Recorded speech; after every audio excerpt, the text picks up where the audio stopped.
Thank you very much, everyone. Are you a citizen of the United States of America?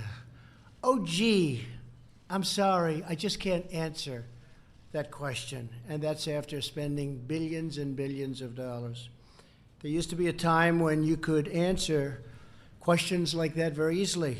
There used to be a time when you could proudly declare, I am a citizen of the United States. Now they're trying to erase the very existence of a very important word and a very important thing, citizenship. They're even coming after the Pledge of Allegiance in Minnesota. I'm proud to be a citizen. You're proud to be a citizen.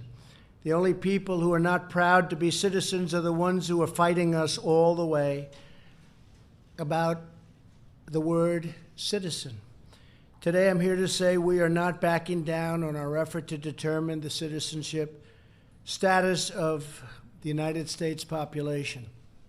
I stand before you to outline new steps my administration is taking to ensure that citizenship is counted so that we know how many citizens we have in the United States. Make sense?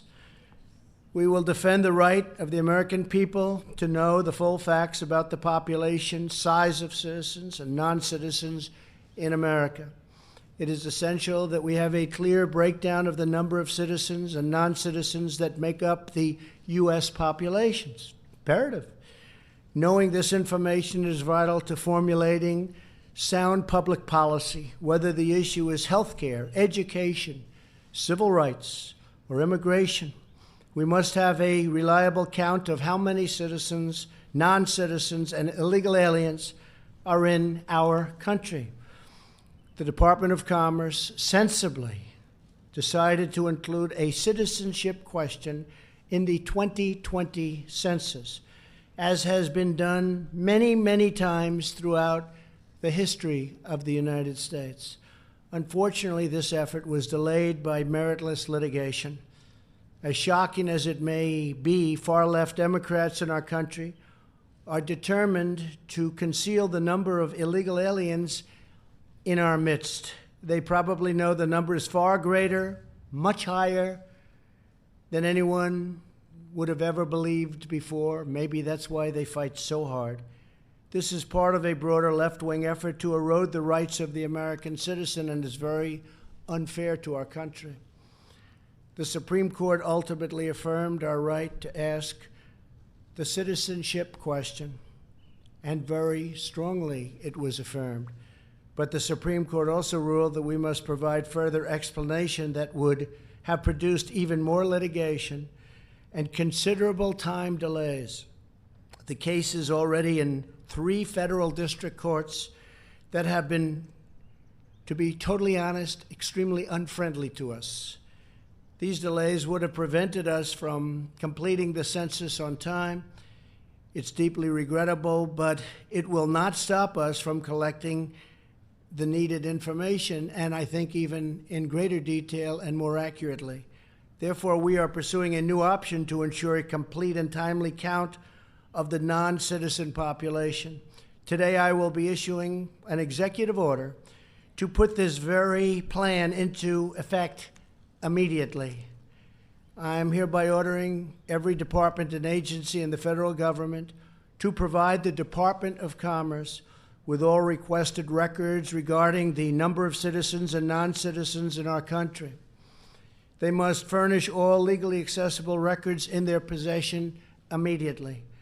We will utilize these vast federal databases to gain a full, complete, and accurate count of the non-citizen population, including databases maintained by the Department of Homeland Security and the Social Security Administration.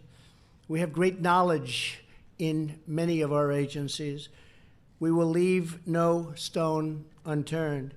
The Census Bureau projected that using previously available records, it could determine citizenship for 90% of our population or more. With today's executive order, which eliminates long-standing obstacles to data sharing, we're aiming to count everyone. Ultimately, this will allow us to have an even more complete count of citizens than through asking the single question alone. It will be, we think, far more accurate. The Census Bureau can use this information along with information collected through the questionnaire to create the official census. In other words, as a result of today's executive order, we will be able to ensure the 2020 census generates an accurate count of how many citizens, non-citizens, and illegal aliens are in the United States of America. Not too much to ask. This will greatly inform a wide array of public policy decisions. This information is also relevant to administering our elections. Some states may want to draw state and local legislative districts based upon the voter-eligible population. Indeed, the same day the Supreme Court handed down the census decision, it also said it would not review certain types of districting decisions, which could encourage states to make such decisions based on voter eligibility. With today's order, we will collect all of the information we need to conduct an accurate census and to make responsible decisions about public policy, voting rights, and representation in Congress. In everything we do, we will faithfully represent the people of the United States of America. I would like now to introduce Attorney General Bill Barr to the podium. Thank you. Thank you, Bill.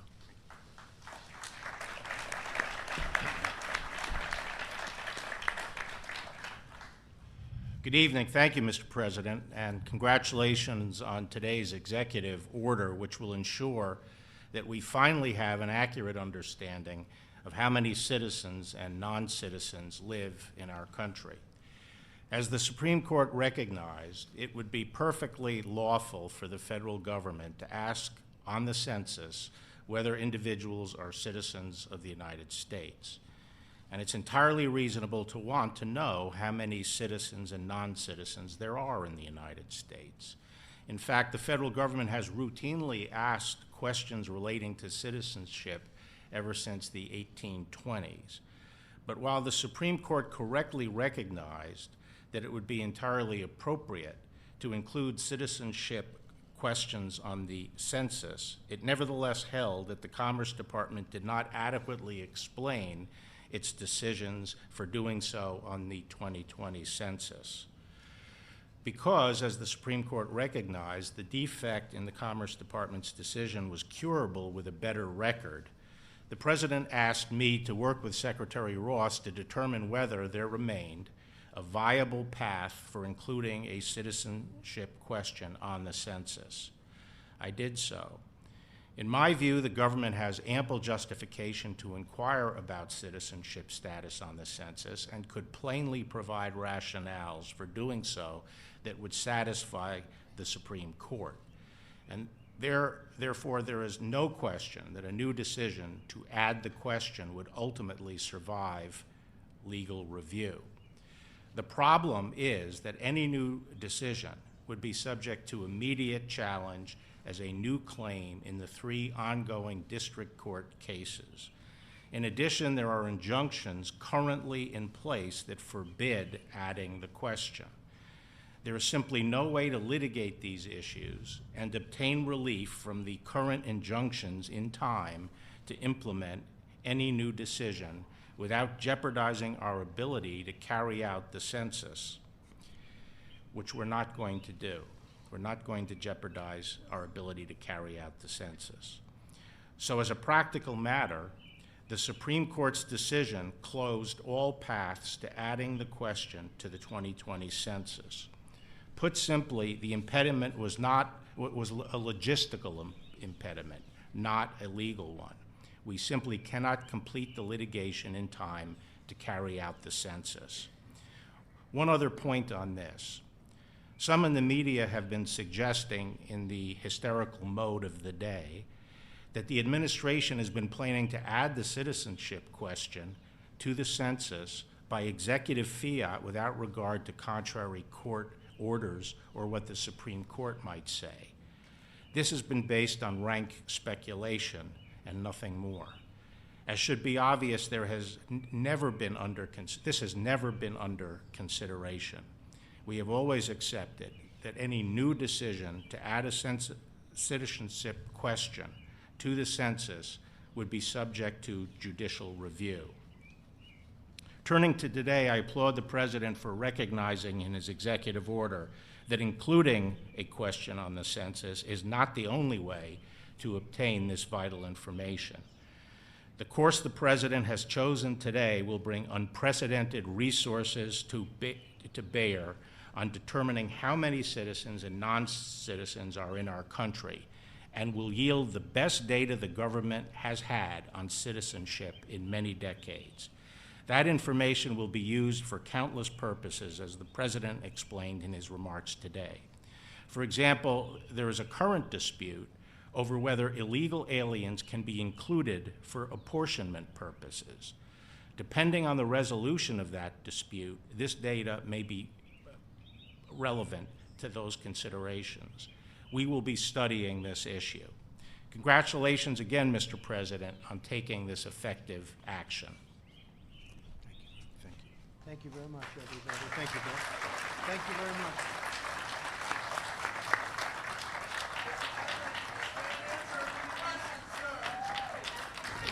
Mr. President, are you happy with